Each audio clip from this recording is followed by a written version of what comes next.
We start now with overnight news. One man in the hospital right now after getting shot in Albuquerque's South Valley. In fact, Bernalillo County Sheriff's deputies say that man may have been breaking into a home here on South Fort Southwest. It's near 2nd Street, just south of Rio Bravo, about 2 miles south, as a matter of fact. Deputies got the call that the man had been shot about 12:25 this morning. He was rushed to UNMH, where he's in critical but stable condition. Deputies are talking with people at the home, and they're still trying to find out exactly what happened there. Albuquerque police detectives have 2 shooting investigations on their hands. The unidentified man was shot in the chest and back yesterday afternoon at Pat Hurley Park near Yucca and Central. Cops say he was then driven by his girlfriend to Pro Ranch Market, which is about a mile away. Police are looking for up to 5 young men wearing sports jerseys who ran from the park. The victim, who is expected to recover, has a pending warrant out for his arrest. Police are not saying why. Now, in the other shooting, which we brought you as breaking news yesterday, police are on the hunt now for a silver Hummer. This happened about 5 in the morning here in the parking lot of the Super 8 Motel near Manala University. Police say someone shot and killed Paul Ayala, this man, then took off in his silver Hummer H3. Investigators have not said if they know who killed Ayala or why he was shot. The U.S. Department of Homeland Security is now getting involved to stop what is commonly called the river of crime all along Interstate 40. Our News 13's Katie Kim showed us the problem last night on special assignment. State police estimate that 1 in every 7 vehicles on the interstate is up to no good. And we are talking not just people who are breaking the law, but law enforcement officials are seeing guns, drugs, even dangerous criminals on the run. Federal agents say it's crucial to help local and state police to curb the crime.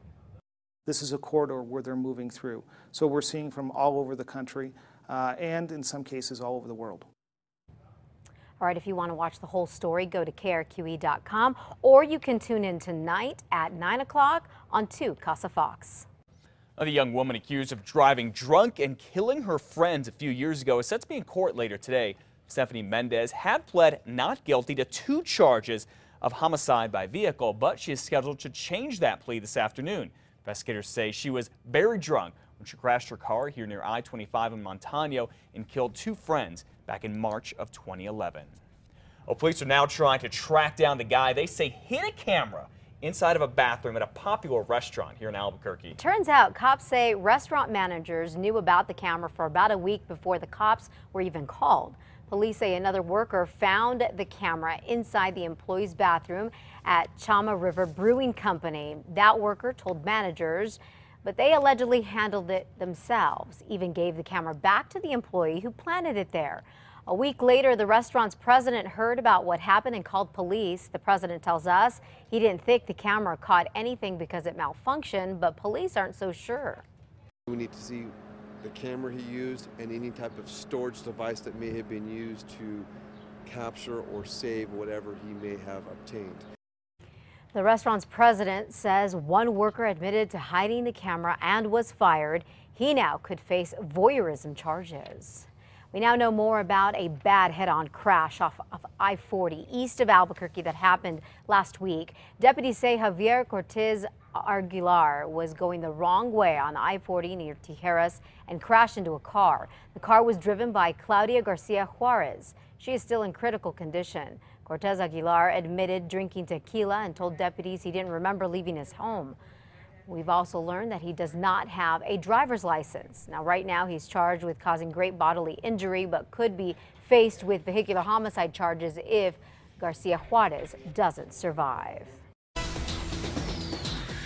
Happening now, if you're one of the thousands of people whose home is going into foreclosure, then you'll want to listen to this. Because you can get free legal help today in Albuquerque. Ultimately, this could end up helping you save your home. News 13's David Romero is live downtown in front of District Court to explain. Good morning, David.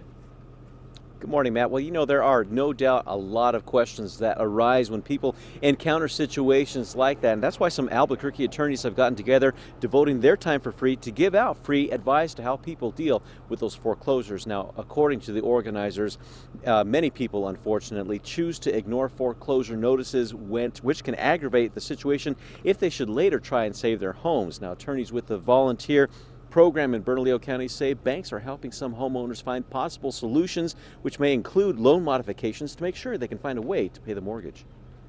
Unlike maybe in prior years where banks were a lot more insistent upon proceeding with foreclosure, the banks are much more receptive nowadays to considering various options to the foreclosure process. Now, some more good news we want to pass along to you is that if you missed this one today, fear not, because on the first Wednesday of every month is when they hold this free foreclosure clinic. Now, attorneys want to remind everybody that if you're going to be coming to see them today to meet with them on a one-on-one basis, that you need to make sure you bring all the paperwork associated with your foreclosure notices along with you. That way you can help them, or they can help you rather, go through it and explain what everything means. Matt, back to you. All right, thank you, David. Good information. A lot of people, unfortunately, struggling right now. The foreclosure clinic is on a first-come, first-served basis, so your best advice, get there early. Again, it's at the District Courthouse downtown. It's in the conference room on the 3rd floor, and it goes from 10 this morning until 2 this afternoon. Elizabeth? We have some shocking statistics to share with you this morning. 1 in 4 women and 1 in 20 men become sexually violent victims in their lifetimes. This is according to STAND, a sexual violence survivors project. Tonight is your chance to learn more about sexual violence and find out how you can help if you have been affected. All you have to do is head to the North Domingo Baca Multi-Generational Center starting at 6 p.m. Again, 1 in 4 women become sexual violence victims in their lifetimes. That's staggering. a staggering statistic right there.